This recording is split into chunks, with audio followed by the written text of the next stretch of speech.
And we're back like a heart attack that never left. Oh, God. And this is definitely not the same day as your last video. Oh, I'm wearing a different shirt, so Yeah, it's definitely completely not. different day. Different shirt means a different day. We're not recording like 20 minutes after the last video. Hey, if you're like me and a mom and you don't get out very much, you take advantage of every opportunity to get dressed up. Like sitting in front of the camera across from your kitchen. Yep. So this video was a really great day for me. You're gonna see my squats, and you're gonna see two videos of Miss Fuffle because she ran right through her work sets before I even knew that they were done. So we only have the last one. She was doing some overhead press work. A lot of people, when they do powerlifting, might neglect the overhead work, might substitute that for a secondary bench day. I think it's really important to have strong shoulders. Also, you know, getting that overhead strength. Overhead strength, yeah, that's right. Because a lot of guys kind of lack that. They lack strength in the delts. It's really important for strongman, but there's no overhead movements in powerlifting. But again, strong shoulders help to increase a strong bench. Now, your bench might not help the overhead press go up, but the overhead press can definitely help the bench, tricep work, shoulders, even the upper back. I mean, a big, strong upper back is going to help you with all three of the major lifts. You're not going to see a lot of me in this one because the press is my least favorite lift, if we're being honest. And I think my max on it is only 60 pounds, so not too proud of that either. But it's a work in progress, and I do it because, like he said, it's very important. So, you know. Yeah, she really dislikes it, but I hate it. It's definitely a lift that takes a long time to get good numbers with. I recently, think 3 or 4 weeks ago, I overhead pressed 190 pounds, and I've been lifting for 3 years, and it started with 90, so it's only 100 pounds in about 3 years. I know there's probably some guy out there like, I did that within like 3 months. Good for you. I don't know how you did it. It's hard. I've only added what, well, let's see, 20 pounds. I couldn't even do the 45-pound bar when I first started, and now I'm up to 60. So yeah, something that you might not know is that Miss Fuffle's bar weighs 30 pounds. Yeah. And the sole reason was because an easy bar was not really setting up very well, and she could not press the 45-pound bar overhead. So we had to start even lighter. Little fun fact for you. Yeah, so females out there who might be interested in training and the 45-pound bar is too much, maybe invest in a 30-pound bar. There's also aluminum 15-pound bars. I wouldn't suggest those because the most you can do on those, I think it's like 150 pounds before they bend. And with some lifts, like the squat and the deadlift, you could be doing 2 times body weight within like a year or so. So that's enough of that intro. My bar is also shorter too. It's it's a couple inches shorter. So might not be the best for training for competition if you can get your hands on certain bars. Although in our federation they use a deadlift bar, and we don't have access to one at the moment. That's gonna be fun. So that will be interesting for those who don't know a lot about the deadlift bar. There's a lot more whip to it, so by the time you have the bar pulled probably to about upper shin or so, the weight's finally starting to move. So it kind of changes a little bit, and if you're not ready for that, that could spring you forward and kind of throw you onto the platform. We might have some interesting and funny footage in the future. So if you yank the bar instead of taking the slack out of it, you might want to start now if you're planning on competing in a federation that uses a deadlift bar. And we'll just get right into the videos from this day. So this is 240 by 3.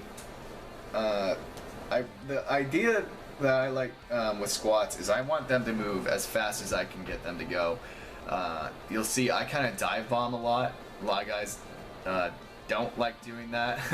I know I get a lot of slack from it in a group that I used to be on Facebook, and the drop life chose me. I didn't choose the drop life. Apparently you snap your knees too. Yeah.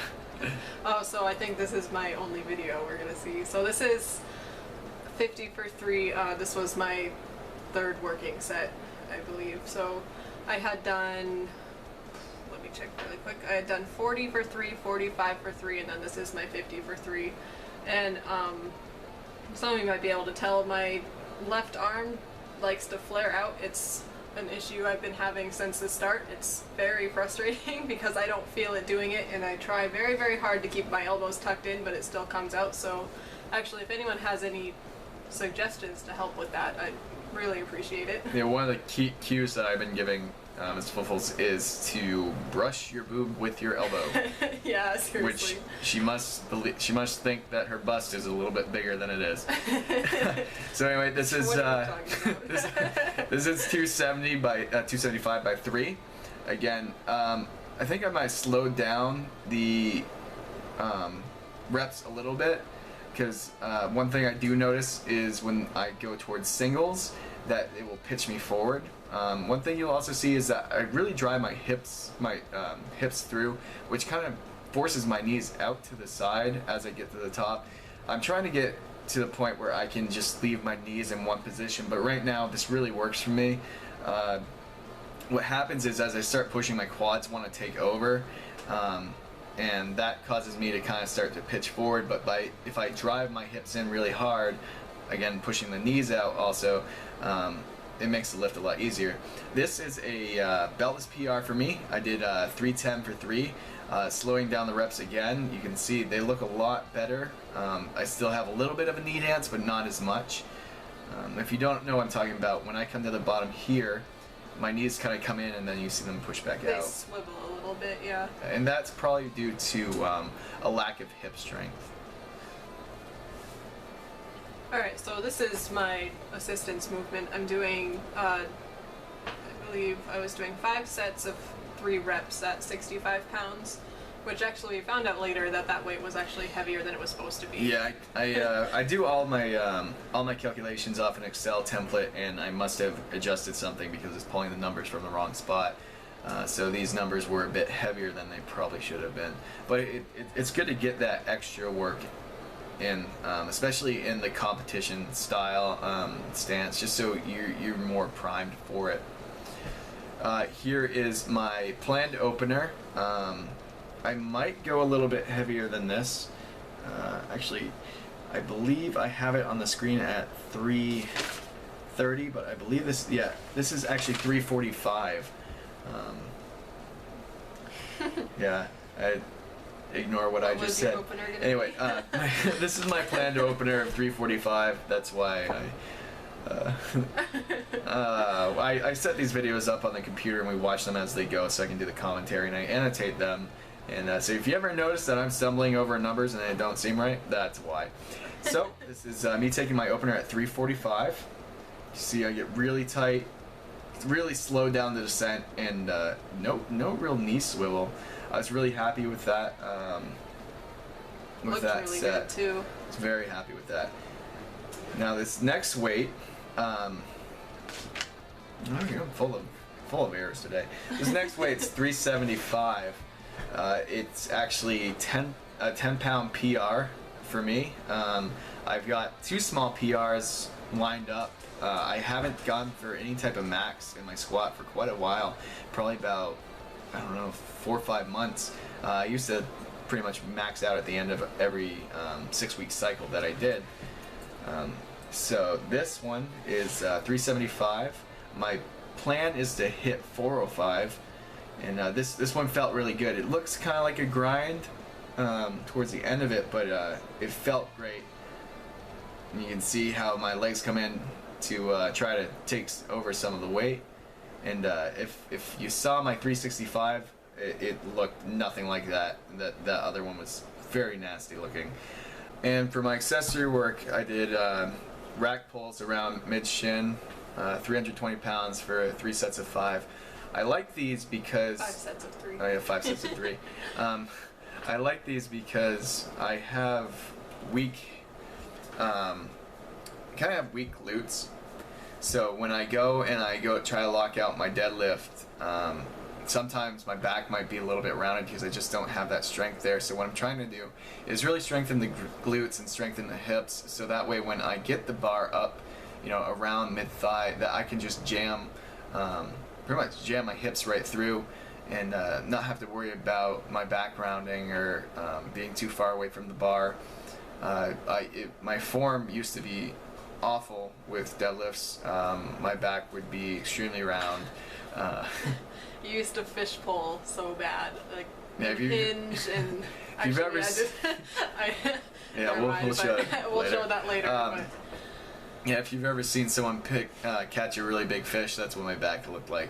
And I used to justify it because other guys lift with rounded backs, and it just wasn't very pretty. The sad thing is that I think I have probably around 20 pounds extra in me if I round the back, but over time, and if me too. over time, if I strengthen the right areas, hopefully it will allow me to be a lot closer and not have such a gap between the rounded back and keeping a straight back. And if it gets to the point where I want to take the risk of having that rounded back to pull something a bit heavier, I can weigh that out a bit. So that was our short video. Wasn't really a whole lot of content for that one. Again, if you like the video, please like and subscribe. Comment down below. Let us know what you want. We could do a whole series of videos on questions and answers. We could even take a whole video to answer one question, depending on if it's got enough substance. You can ask us questions about us if you want, like our backstories and just anything. Yeah. If it's appropriate, we'll ask it. And feel free to hit us up on Instagram, @ondeadlifter and @MissFuffles. Yeah, and we got some cool videos that we're thinking about making for you guys. We have some transformation videos. This will be fun. Yeah, we've got quite the story for both of us. From going from being fat to pretty much a cardio junkie, into getting to lifting, to getting injured, getting fat, then getting back into lifting, is a story that I've got to tell. And I've got fat, skinny fat, more skinny fat, lots more skinny fat, but still hating myself, and then baby, and then baby fat, and now still work in progress, but happiest I've been with my body. Yeah, I won't get into it. Lifting has a lot of great benefits. That's something for a whole nother video. But I will say, if you find that there's things about you that you don't like, and they're just kind of depressing. I used to be an extremely depressed person. I really wasn't too happy with where my life was. I was a very angry person. I just I flip out over anything. I have really bad anxiety. I almost left him. Yeah, that's a whole other story. I was on antidepressants, and I've missed those like one day. My world. It was awful. Yeah, my world was upside down. But what lifting was able to give me was an outlet for a lot of the rage that I have, and I think a lot of that just stemmed from not being physically active. In high school I was in track and stuff like that. I'm going way off on a tangent and probably would start a whole nother video, so I'm gonna stop it there. But lifting can really change your life. Physical activity can really change your life. It doesn't matter what it is. I kind of knock running and Zumba and all that stuff, but if that's your thing, then go for it. If you do P90X and makes you feel great, and that's your thing, then you be the best P90Xer ever. So that's what I've got to say about that. I hope you guys enjoyed the video. Let us know what you want to see down in the comments below, and don't forget to like and subscribe. Yeah, see you guys later.